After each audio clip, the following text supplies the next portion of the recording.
Song is called Last Train to Amsterdam. And I started writing this song. This is, you guys might want to go get a salad during this intro. This takes a long time to explain this. I started writing this song the day that I moved to Poetry, Texas. And I lived in Poetry, Texas for about 2 years. Poetry, Texas sounds a lot more romantic than it really is.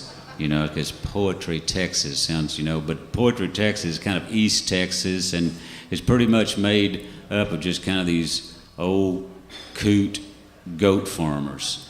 It's just a bunch of these old goat farms out there, and I found me 4 acres and a little frame house, so it's a good idea. So I went out there and bought this place in the middle of these goat farms, and and they're these old farmer, so like when I moved out there, I thought they would make me leader. I had so much going for me, using utensils to eat, stuff like that. So I thought, yeah. And but I get out there. So the day that I move out there is I'm out there by myself, moving and everything. And like I said, I got 4 acres next to these goat farms and everything. And all of a sudden it's about 5 or 6 o'clock, and all of a sudden I look over, and my next door neighbor's scarecrow starts kind of blowing in the breeze, and all of a sudden this storm comes up, and all of a sudden it gets real dark, and there's thunder and lightning. All of a sudden there's this giant thunder thing, and then the lights go out, and I'm going, and then, now nobody told me this. I don't know if anybody told you this or not, or if you knew this, but I'd lived all my life in the city, so nobody told me that goats can like get up and walk on their hind legs for about, 5 or 6 feet.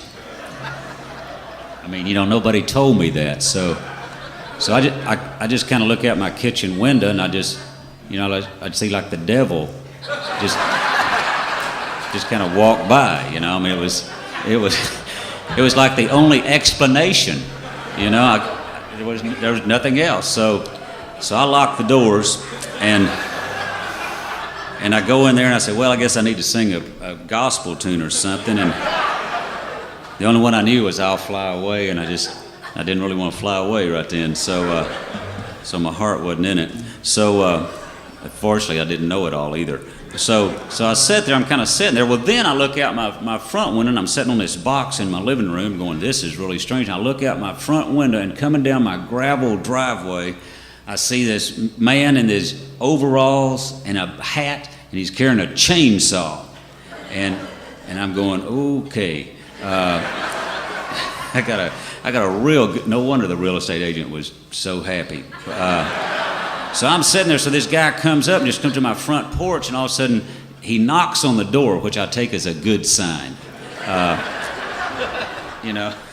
he had some upbringing or something, but I can't even talk, I can't even, I'm trying to talk, and I can't even I kind of make this, mommy, and I'm not that proud of it, but that's the only sound I could make.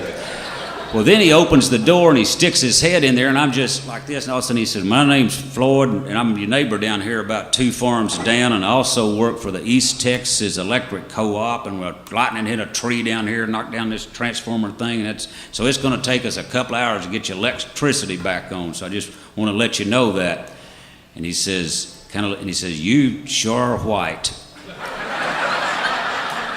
I said, you're the whitest guy I've ever seen. And I said, musician. He kind of, yeah, and so he wandered off. Well, then what happens, that later,